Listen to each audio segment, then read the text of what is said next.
Ladies and gentlemen, Assalamu alaikum and a very good afternoon.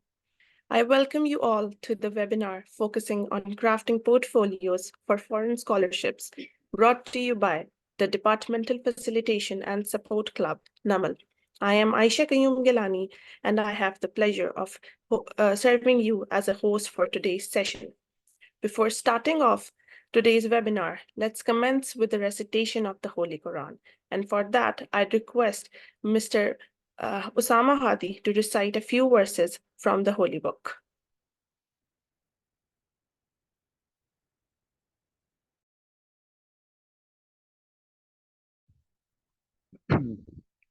أعوذ بالله من الشيطان الرجيم بسم الله الرحمن الرحيم ألم تر كيف فعل ربك بأصحاب الفيل ألم يجعل كيدهم في تضليل وأرسل عليهم طيرا أبابيل ترميهم بحجارة من سجيل فجعلهم كعصف مأكول صدق الله العظيم.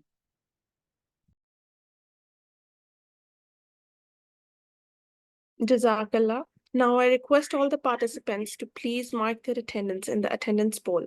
We will formally begin with our session in about 5 minutes.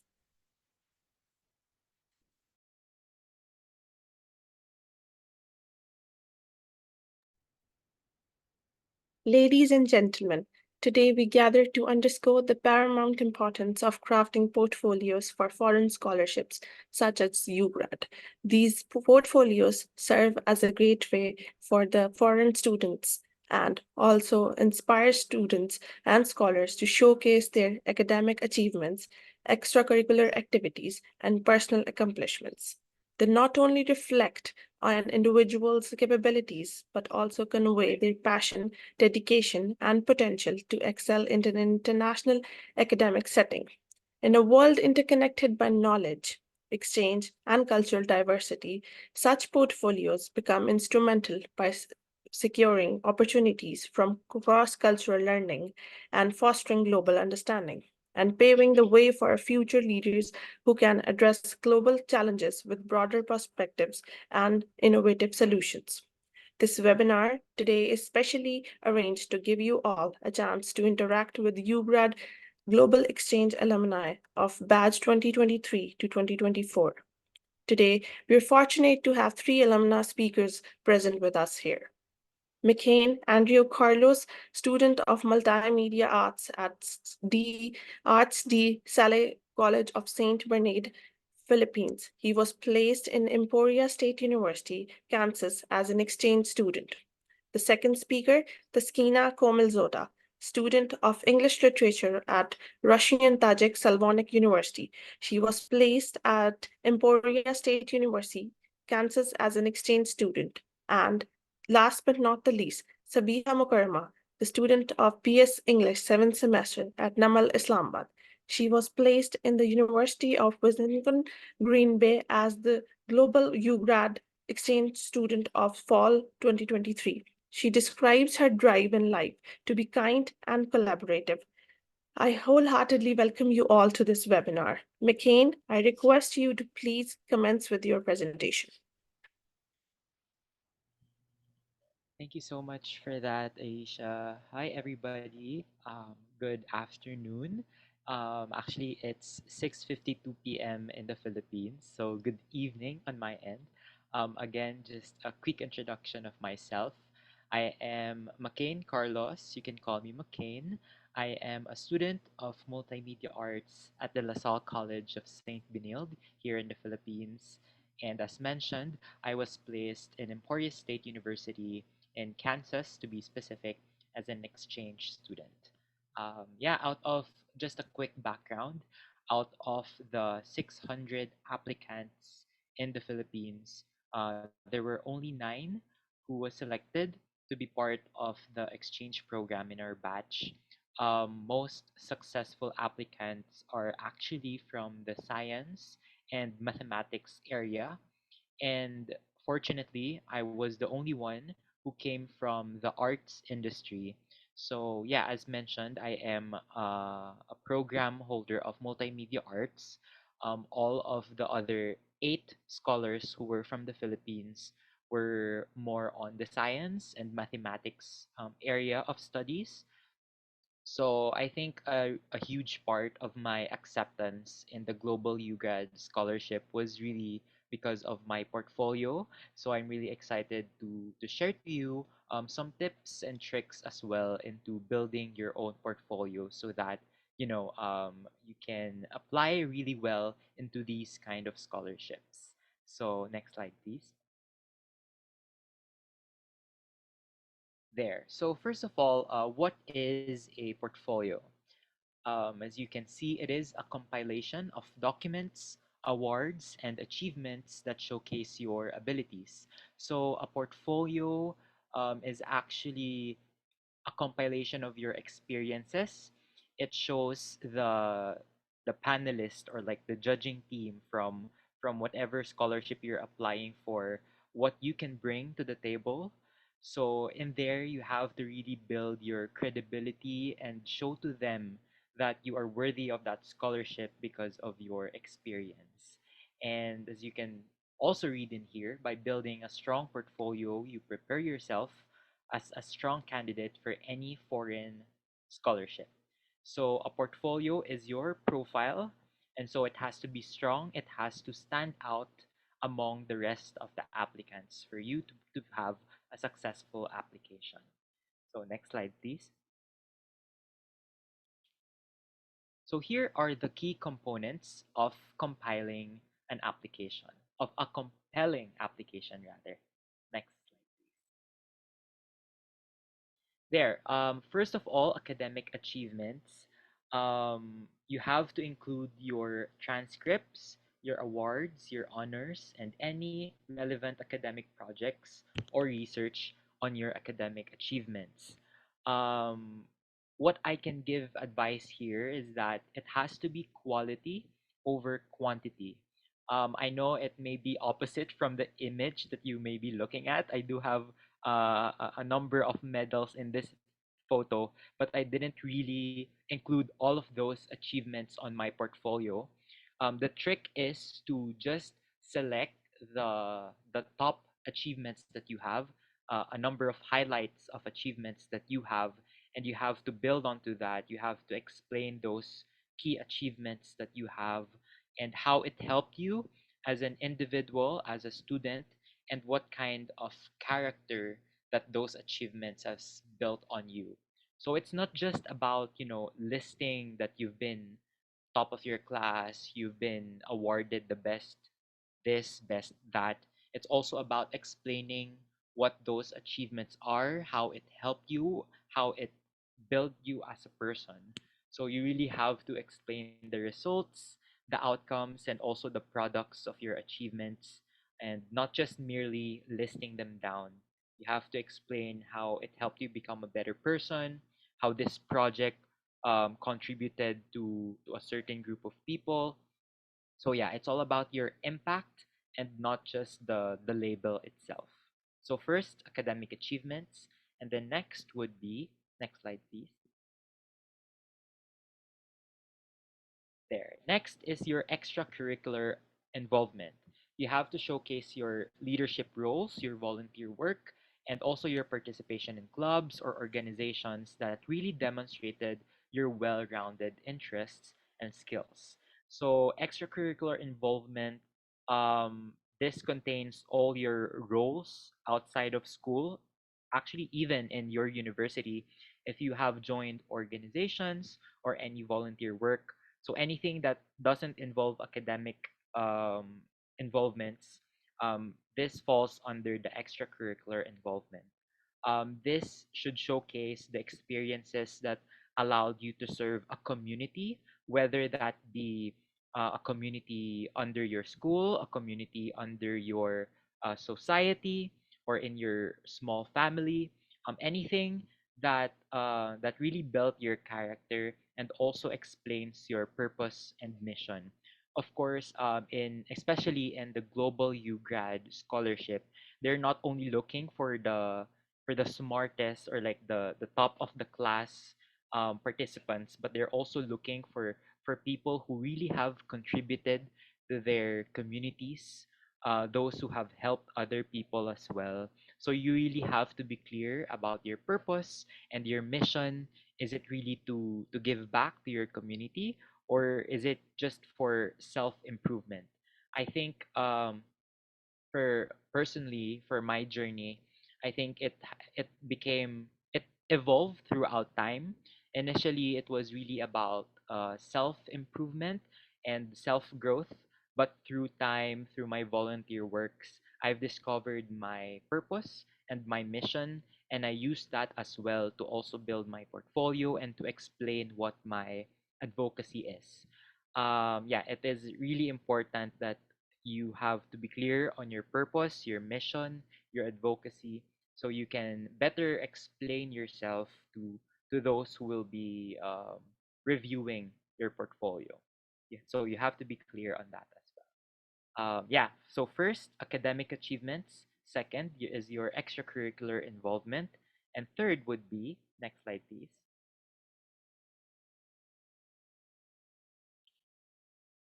There. The third one would be your skills and experience. You have to highlight any specialized skills or language proficiencies you have, or any relevant work or internship experience that really make you stand out among the rest.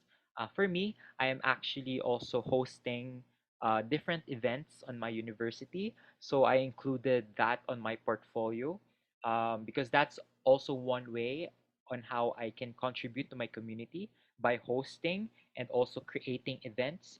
So as you can see on these photos, this is me hosting an event, and then on the second photo, this is me also being part of a project or an event in my university that welcomes the freshmen, the fresh university students. So those kinds of experiences you also have to highlight as well, because again, that just shows that you are not just good in your academics, not just good in your class, but you also contribute to other things, whether it may be hosting, public speaking, or maybe you are someone who really knows how to sing or to dance.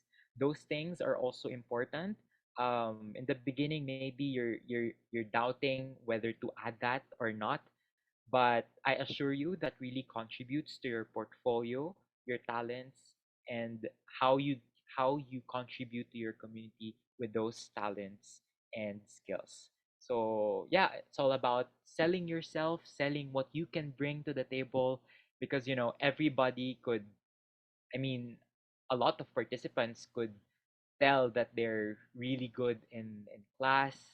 They do this, they're hardworking, and they're persevering, they're patient. They can say all those adjectives, but nothing really compares to really saying your experience and what you have done with those attributes and those skills and those adjectives that you could tell yourself, what you've done with those talents of yours. That's what really matters. So yeah, next slide, please. So for my journey in USA, yeah, as mentioned, I was actually placed in Emporia State University, which is in the state of Kansas. Kansas is actually in Midwest of the United States. So we are really far from the oceans surrounding the United States. So for us, the seafood the seafood in our state is not really that good, because of course it would take a lot of travel time from the ocean, from the coasts to Midwest. So I wouldn't say seafood would be the best food that we can offer in Kansas, but I would say I think one of the best things that we have would be like the barbecue and the grills. Pro- so yeah, so that's it about the food. But yeah, Kansas is literally in the middle of nowhere. It's far from the America vision that I had before even coming to the United States. Emporia, to be specific, doesn't really have big buildings. We were isolated, no public transportation at all. In terms of population, I think we are at 4,000. It's even smaller than the city that I live in here in the Philippines. I'm actually from Manila, which is the capital of the Philippines. So I'm from a city area here in the Philippines. And so when I got sent to Kansas in Emporia, I was kind of shocked because I couldn't see any buildings, anything. It doesn't look like the America that I dreamed of. We don't even have mountains in Kansas, to be honest. It's all flat. Um, this is why you can see in the photos on the screen. This is actually in Chicago, Illinois, the first photo, and then in New York. We were able to travel to different states during our breaks. Of course, apart from the academic endeavors that we have in Kansas, we also traveled quite a lot. Thankfully, we had the time and we were able to explore the actual American vision that we had. It's actually real. There's a Brooklyn Bridge. um, but yeah, even though I was placed in the middle of nowhere in Kansas, I think the beauty really lies on the people. Since, as I have said, the population is really small. We really already know each other. We know who to talk to in case we need help on this and that. And another thing, of course, is safety. Since it's a small town, I think everybody knows each and every one. So I think there's some kind of trust level on that. So in terms of safety, we didn't really have to deal with that much. Um, yeah, for I guess just to share in the Global UGrad scholarship, they actually provide you with a dorm on campus. So we were living also on campus, and that really helped as well with the safety. And of course, with my fellow scholars, they're just a few steps away, sometimes even just a few floors away. So it's easy to talk to them, to bond with them in case if it's boring or for anything like that. But yeah, the best thing about having this foreign scholarship is you're actually able to travel. You're given the freedom to travel in case you have the free time. So with that, I think you can also grow professionally. You can grow your network. We were able to meet a lot of fellow scholars in different states as well. Um, yeah, that's one of the highlights. And then I also spent my birthday in the United States. I actually turned a year older on November of 2023. So I was spending my birthday in there, and of course, as you can see on the lower left photo, those are few of my fellow international students. Some of them are from Pakistan. As you can see, Sana is there. If you're familiar with Sana, she's from Pakistan. We also have some um, from Europe, from Germany, from Italy, from Finland. So yeah, it's all about the cross-cultural exchange that you can have. It's really beautiful to have that cross-cultural exchange. So not only will you will get to taste the the American educational system, but you will also get to know each culture that you meet in that journey of yours. So yeah, if maybe if I could give one last tip, um, don't really doubt yourself. Um, you are here attending this webinar because you know in yourself that you have something to offer to the world. So go take that leap of faith. Um, you won't get. I mean, nothing will ever get from you by joining this by joining the applications and the scholarships that you are eyeing for. So just try your best and do your best as well, and it's a life-changing opportunity not only for me but also for my fellow scholars. So yeah, I'm sure the other scholars who will be speaking tonight, this afternoon, will also have a lot to share with you guys. So yeah, I'm ending my presentation on that.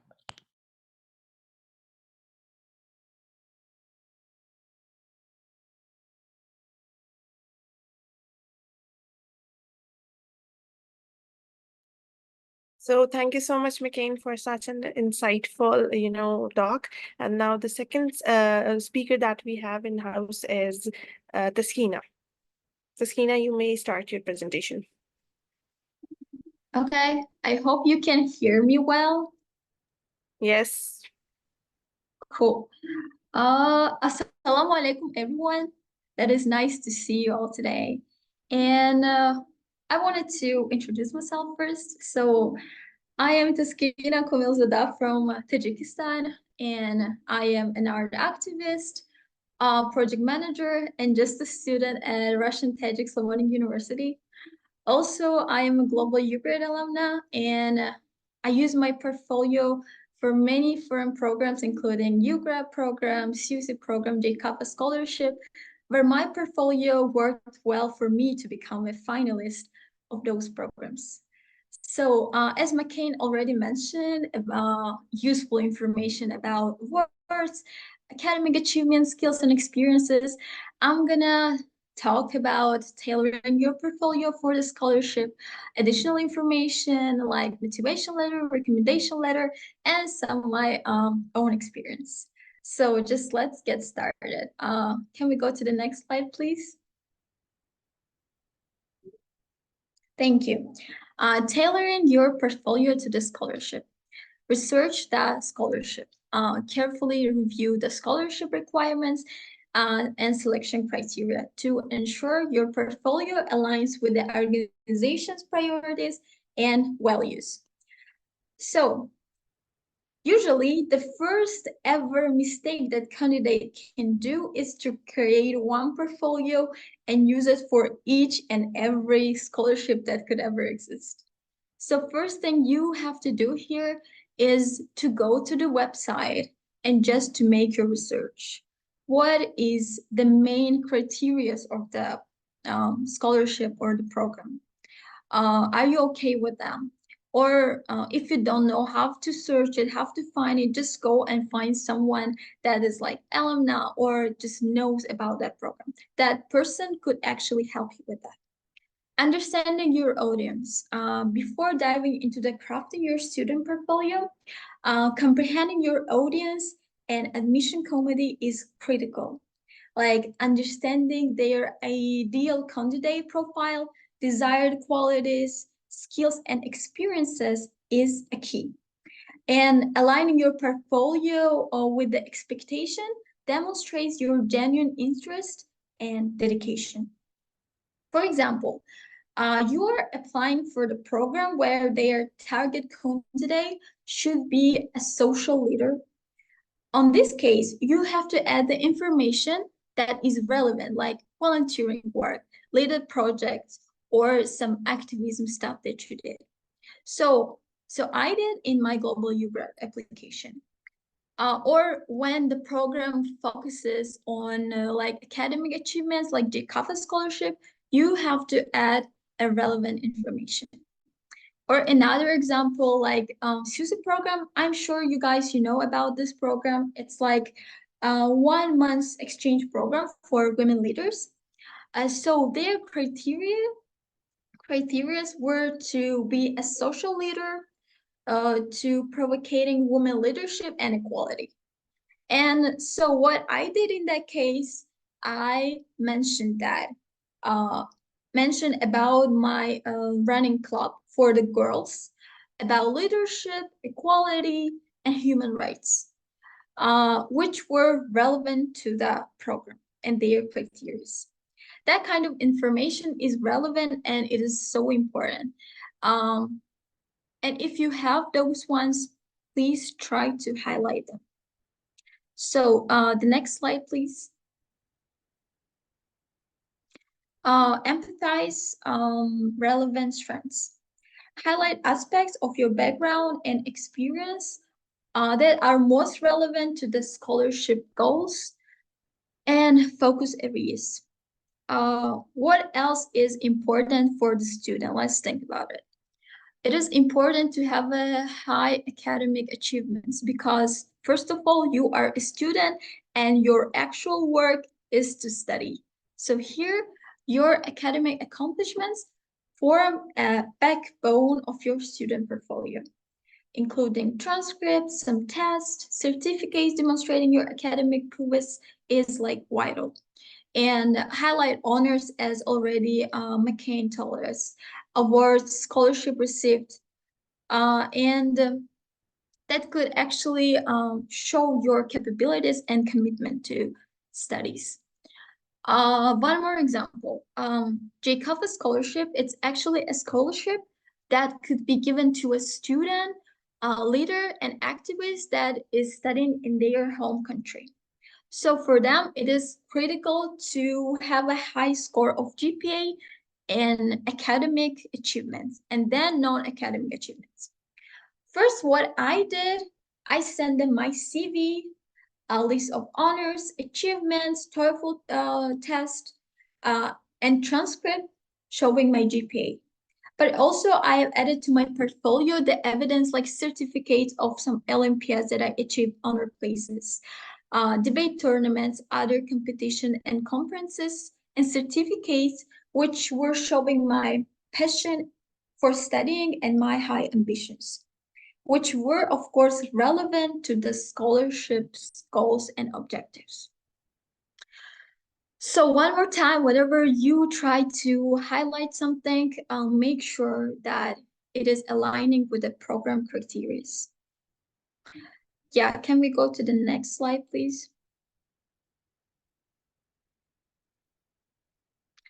So demonstrate passion.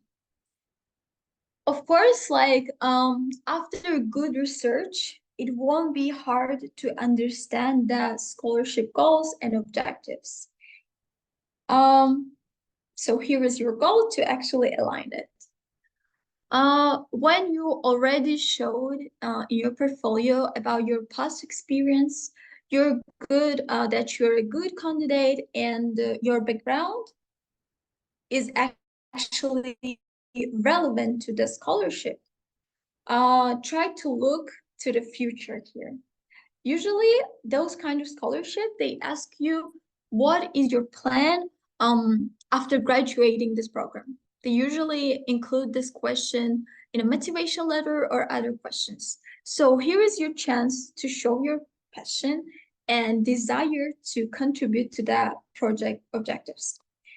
Illustrate how your education abroad will not only benefit, but also contribute to the field or to your community. And so in application of UGRAD program, they asked me about that. They asked me about my plans after returning, and their objectives, one of the objectives was to be able to contribute to the society and share experiences, skills gained during the program. So what I did, I told them as an art activist, and after gaining enough skills and knowledge, I want to help other art activists who are starting their way to be a good art activist. I want to help them and organize an art exhibition for them. Fortunately, this year I won a grant for making this project alive, and recently I started working on this project. So that was my way to show my passion to the program. And there are a lot of ways. You should find your own way to show that.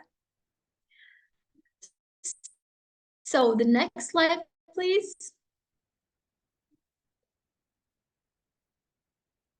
Okay, I don't think that we have this one, but also I wanted to add some about some additional documents. Like, I don't know, do we have that slide here or not? It should be like before in USA about motivation letter.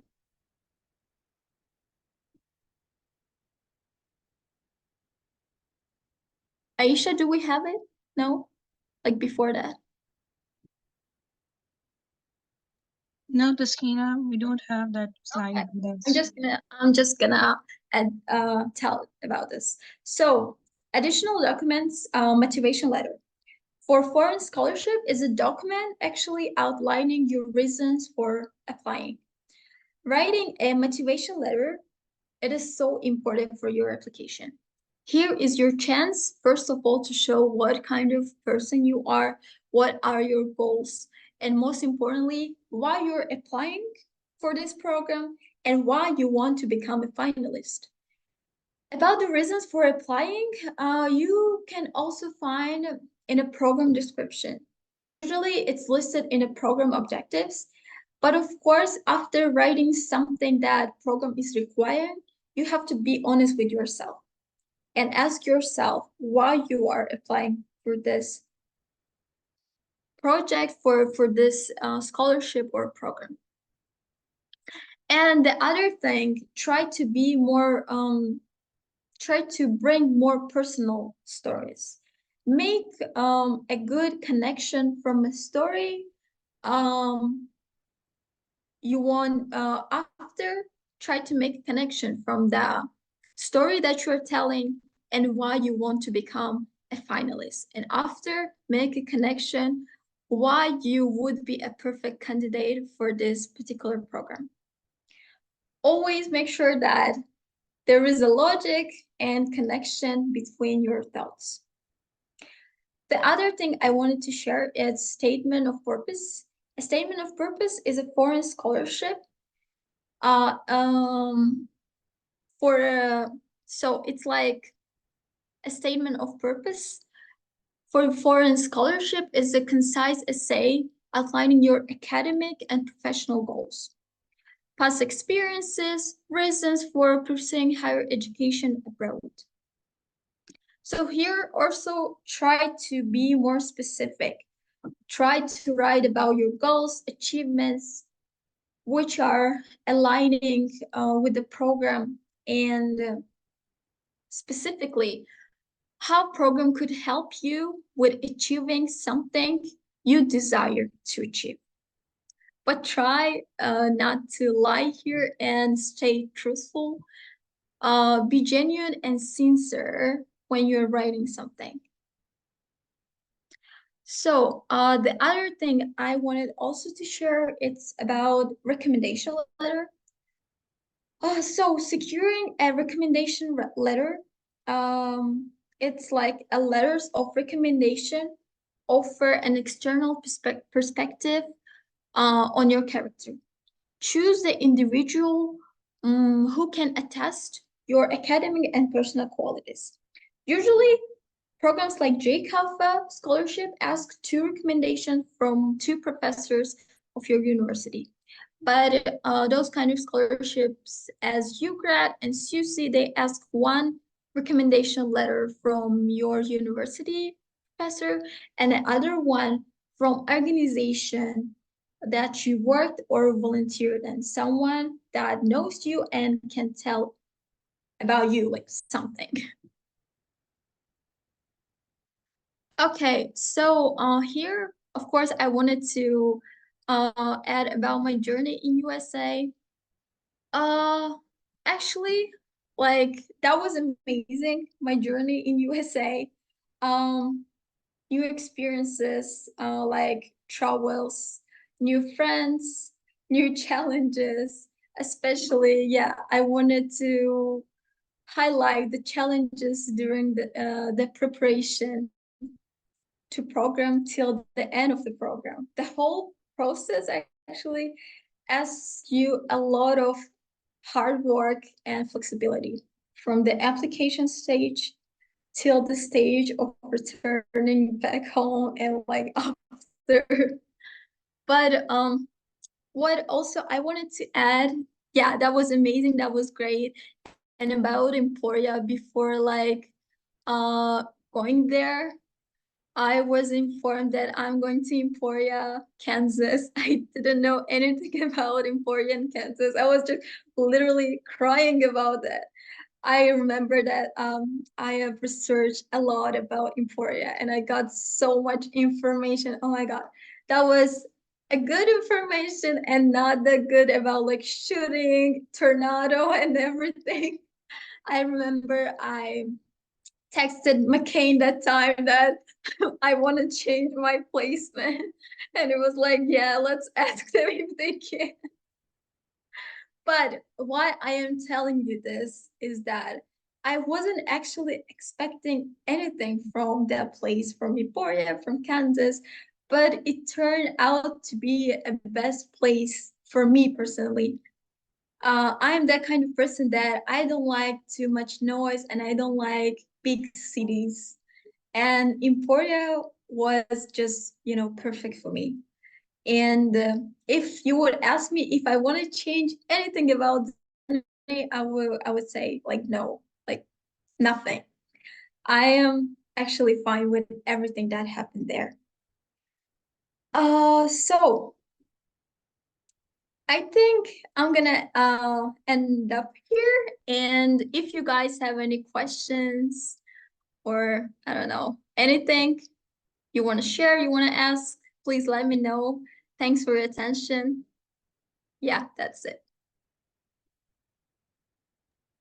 Thank you so much, Taskina, for sharing your experience with us. So now I'd invite Sabiha to give us an insight about how her experience was at UGRAD. I hope I'm audible. Yes, Sabiha. Okay, so originally it was gonna be Sana Ihsan, our star of the show, but she's a bit under the weather, so I'm here to fill in. I am actually her batchmate. We used to be roommates, and then we went to Global UGrad together. It was an amazing experience in that way. I would say I define myself in terms of friends. Like I love talking to other people, and I love new cultures, experiences. That's the thing that drives me in life. Honestly, my dream is to travel the world someday. Yeah, we could go to the next slide. Okay, so this part is like very important, especially for, I would say, Pakistani students, because we don't have a lot of information. So it's necessary that you find other people who have done the same. Like I had some of my seniors who went for Global UGrad, and I actually just went to them all the time, asking them for every single step because I couldn't make sense of it. And they were so helpful. They helped me a lot. So the thing is, start working or making a sense of your application, as McCain and Taskina have told you already. Like start to make an outline in your brain about the scholarship or the opportunity you want to apply to, like a long time, months ago. So if the application starts in September, you should write an outline of your, for example, motivation letter or the statement of purpose. I would say in the first week, make a draft of it and then show it to other people. There are also a lot of Pakistani UGrad alumni on YouTube. They also provide their emails, so you can email them. You can reach out to somebody you personally know and gather feedback about it, like seek input from like mentors, professors. My professors helped me a lot, or professionals who can provide constructive feedback.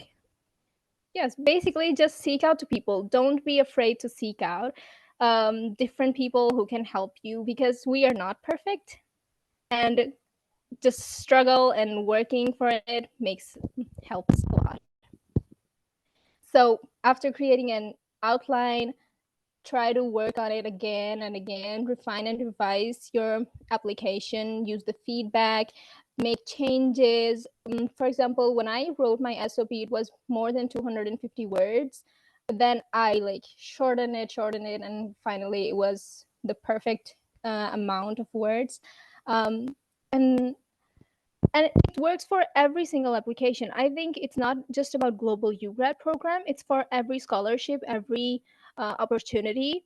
You need to invest your time and effort into it, and it will definitely pay you back.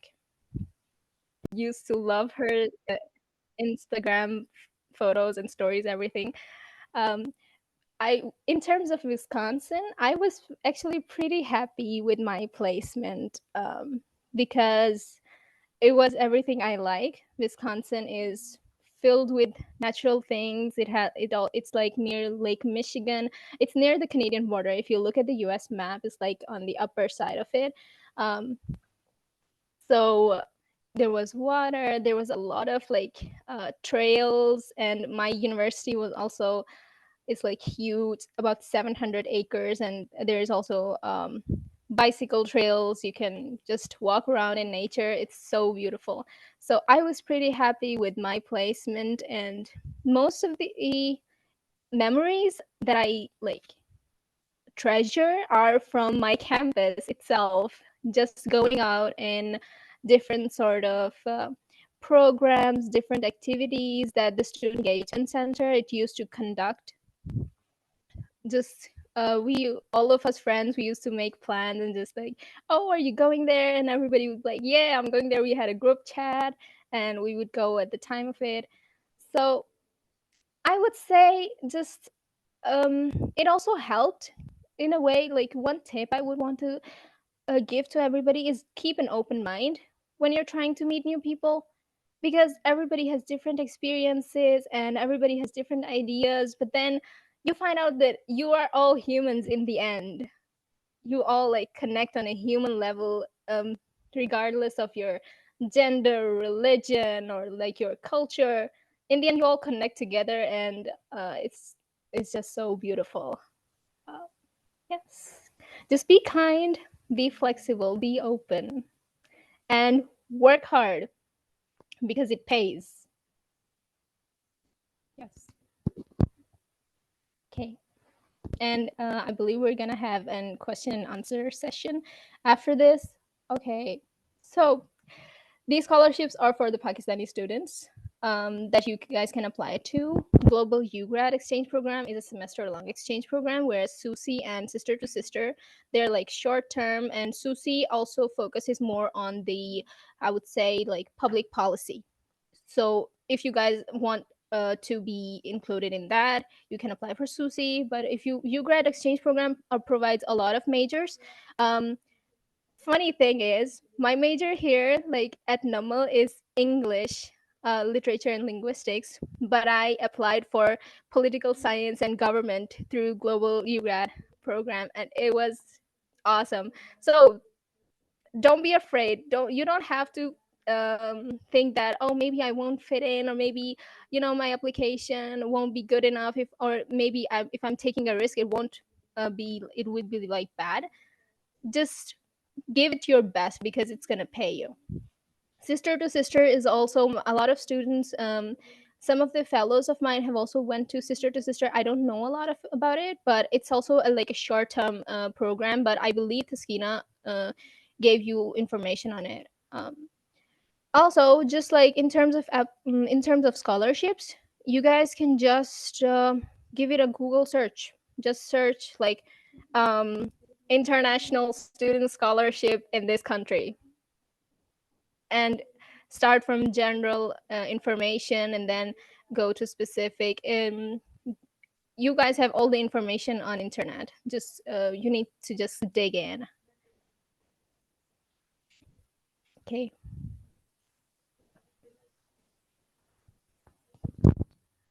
I believe So that's thank all you from so me. much, Sabiha. We're so glad to hear from you. So it's time for the question answer session now. I'd request all the audience to please write their queries in the chat box.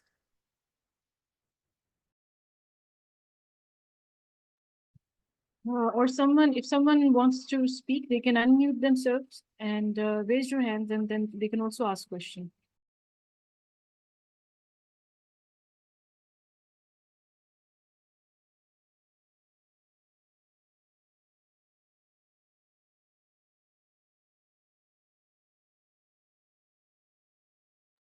Yes, please raise your hands for questions.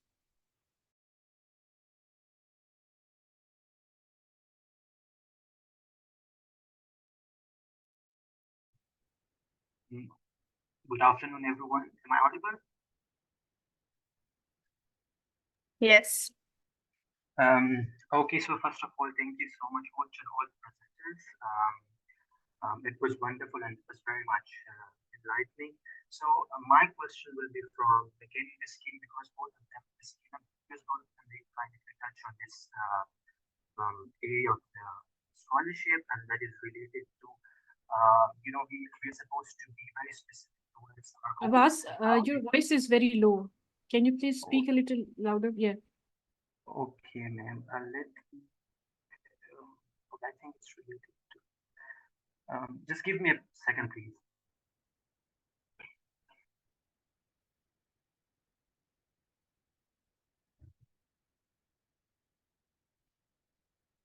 Is it fine now? Yes, it's fine. All right. So my question is basically from Christina and again, because both of them they touched on this thing, and that was that as far as our goals are concerned, they should be very much compatible with the objectives of the scholarship. So and it's kind of a bit difficult. For example, if I participated in certain activities which might not relate with the objectives of the scholarship, so it's kind of deep is coming over here. So how can I fill this gap? Like please let us know about some of the tricks that we can utilize in such situations.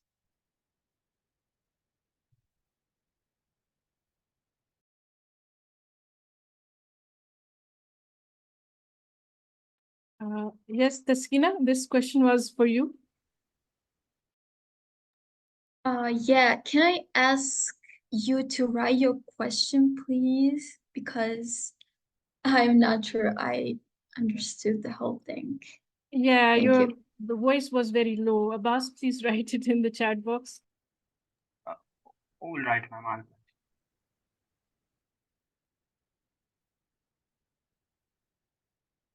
So there's a question in the chat box. Any of you can answer. One is, are there any accommodations in the scholarship for these students, like transportation, stipend, health security? Sabia, you can answer. Okay, so because the global URAD program is like fully funded scholarship, there are scholarships which are not fully funded, like they're partially funded, which like just give you tuition, accommodation. But global URAD program is fully funded, so it means it's going to help you from the process of going to the US and coming back from the US properly. So for me, I had 150 US dollars stipend just for going to the US. Like if I face any sort of problem at the airport, I could use that cash amount. And I was also given the plane tickets. Everything was paid for. I just had to take the ticket and show them. And also they paid for my accommodation. They also paid for my tuition. So they pay for your required credit hours. For us, the credit hours were like 12 to 15. We were allowed 12 to 15 credit hours. So they pay for the required credit hours, and if you want to take something extra and which needs like some sort of extra money, then you'll have to pay for it. For example, there are some sort of programs which require you to buy maybe a camera if you want to go into photography. So then the global UGrad program will not provide you the camera, but still the universities are so like helpful. They my friend took one of the photography classes and she took the camera from our library. So if you want to take anything, any program, you can do that. Just keep things in mind that extra amount would not be paid. So 12 credit hours paid, accommodation. Also, I got like a stipend of, I believe it amounted to 400 US dollars per month. We used to get stipend after every 2 months. It's different for the other people, but for Pakistan, it was 400.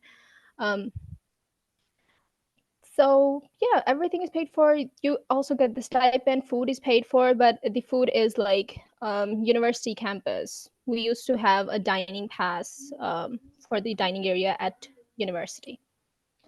And then when you're coming back to Pakistan or your own respective country, they're going to pay for those plane tickets as well. And they pay for your healthcare insurance. The university, usually it's different sort of insurances. The university counselor is going to take care of all of that.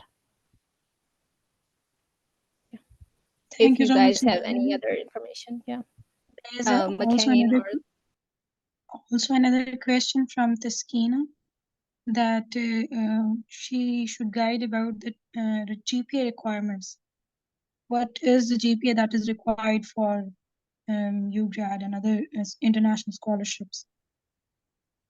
Okay, yeah. Actually, it depends on the program, and each program they ask for a different score of the GPA. So as far as I do remember, for UGrad program that was 3 and 0, if I'm not mistaken, because I know that for every and each country, the requirements are kind of different, as well as for GPA. For this, you have to go to the website of your country and you have to check it. But for other programs, for example, like JCAFA scholarship, because of that, um, the program is requiring like the high academic achievements, uh, it should be higher than 3 and 0. But for UGrad, I remember some finalists, my friends, that they had like 2 and 48 score of GPA, which is not that high, but they got selected, and that was absolutely fine. So you just have to search it on websites. So we have another hand raised. You may ask your question. All right. First of all, thank you for such a wonderful session, and thank you so much, all of the panelists, for your time. Basically, I have two questions that I need to ask.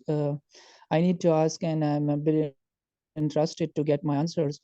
Uh, my first question is that we have social activities, different social activities outside the university and inside the university. So my question is that what kind of social activities that we need to perform, like the activities that we perform in departmental level, or we need to perform the outside the university?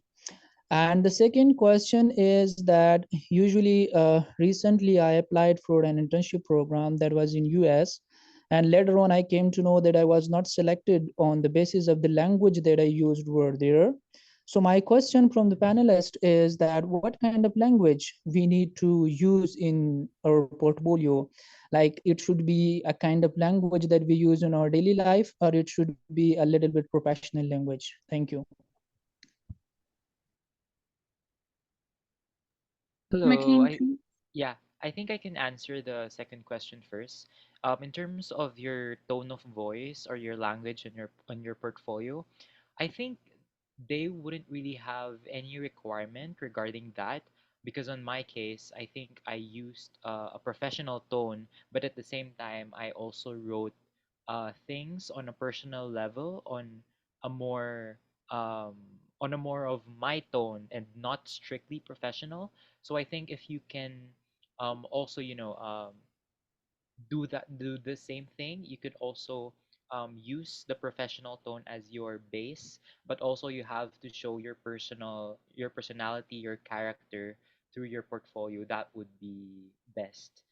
And yeah, could you please repeat your first question, please? It was basically that what kind of social activities we need to perform. Mhm. Well, I think from the very beginning, it's best to use what you currently have on your plate. So if you have any social activities that you've already done, you could actually use that to explain your experiences. As for the Global UGrad program specifically, they're not really looking for any specific kind of social activity. You just have to really explain your current experiences and how those help the community that you are targeting. So, for example, as for Taskina, right, she mentioned that she was an art activist, and for some of my co-scholars in the Philippines, they're actually more onto agriculture. So, you see the how kind of opposite those spectrum is, art and then agriculture, but they both got in, so it doesn't really have a specific thing. for as long as you can really explain yourself well and how it impacted the community that you're targeting. So, Also, I just wanted to add one thing. You guys, most of you are part of the societies and clubs in the department, in English department. So the work that you are doing is also a leadership kind of work. So please, you can explain those as well. The certificates that you get at the end of every semester, every year, you can attach those certificates. The leadership work, the skills that you're improving, even this webinar that we are organizing, the society that is organizing this webinar, they can mention this in the portfolio as well. Yeah, thank you.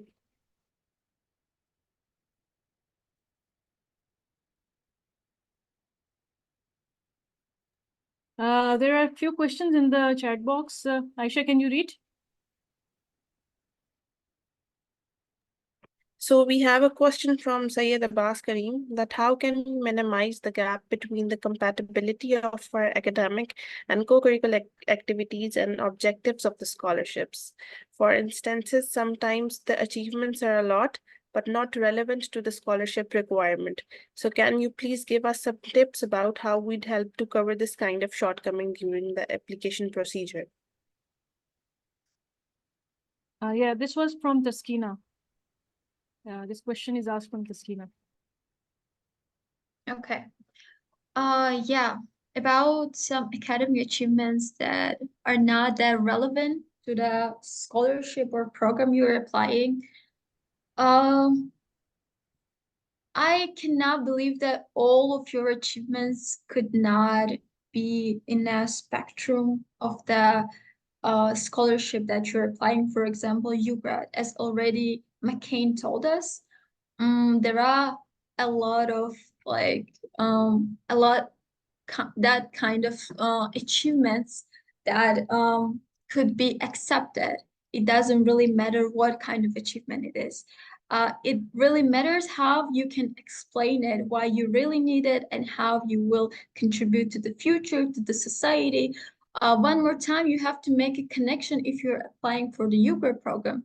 How you will achieve your personal goals firstly by those achievements, and how you will help your community, society with those achievements and a program that you're applying.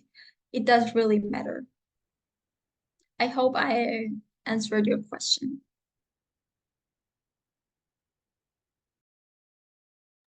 We have another question in the chat box that can you share about your volunteer work and community service?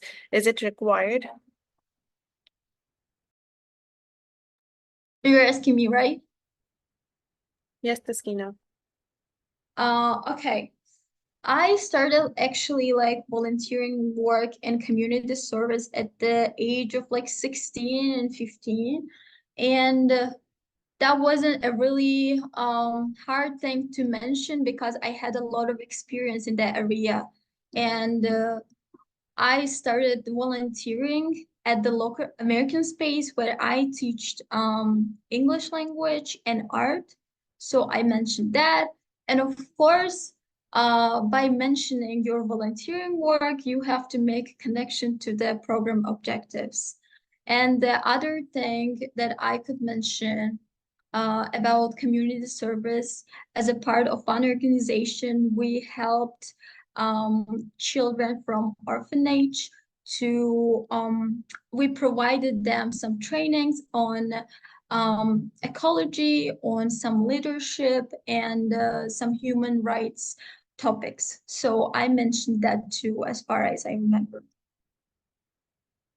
and yeah, if I may add on what Taskina said, actually your background on volunteer work will actually be beneficial on your journey as a scholar because specifically for the Global U Grad program, we are actually required to also do 20 hours of community service in the US. So you really have to complete those 20 hours as part of the program, and you have 4 months, I mean, I guess 3.5 months to do it. So you do have a lot of time to accomplish those 20 hours, and it wouldn't be a trouble as well because you are helping a certain community.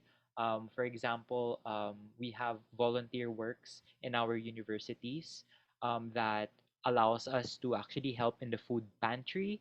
Some of them are some options as well are volunteer work at the zoo or maybe in healthcare areas. So those kinds of things, your background will help you with the 20 hours of required community service in the US.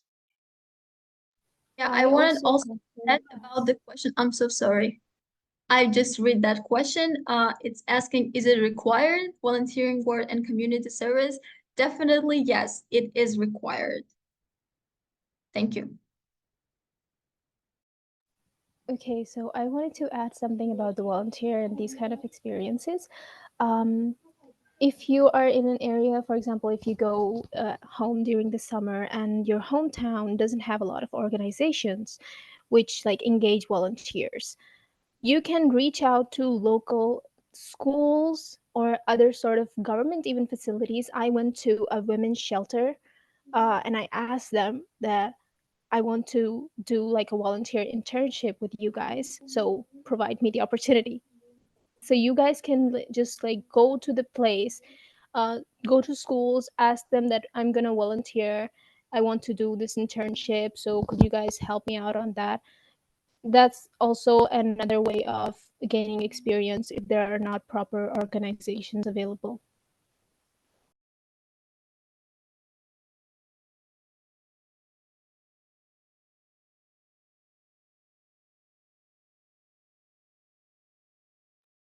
So I don't think that we have any other questions. So thank you so much for answering all the queries. And now I'd request the audience to please mark their attendance once again in the attendance poll.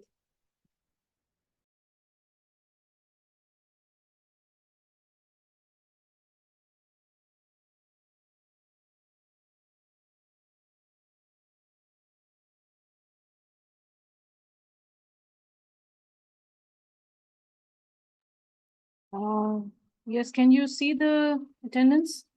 No, ma'am. Okay, 1 second.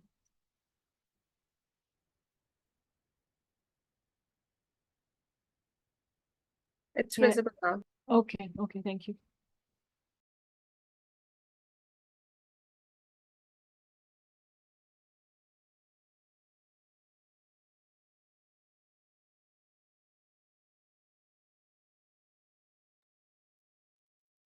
So thank you so much, McCain, Taskina, Sabiha. It was a wonderful, wonderful session by you guys. Great experience. It was really good to hear from you guys. I hope you can see me as well. I'm the teacher here. So thank you so much, all of you. Thank you, McCain and Taskina, for the wonderful session. We'll be in contact with you again. Thank you very much, ma'am. Thank you. Thank you so much. Thanks for having us. Yeah. Thank you.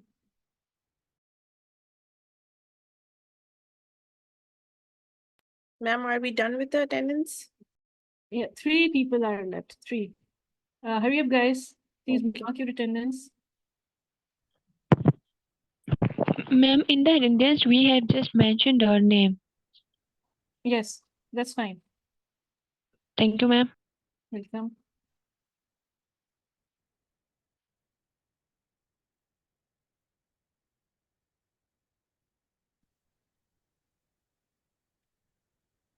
Yes, Aisha, you can proceed. So once again, I'd like to express my sincere appreciation to all our esteemed guests, and I thank them for their enlightening contributions to today's session. And I'd also like to extend my gratitude to all the attendees and for their cooperation and participation in the session. And thank you all. This is the conclusion from our side for today. And thank you for joining. And I wish everyone a happy iftar. Thank you, everyone. Thank you.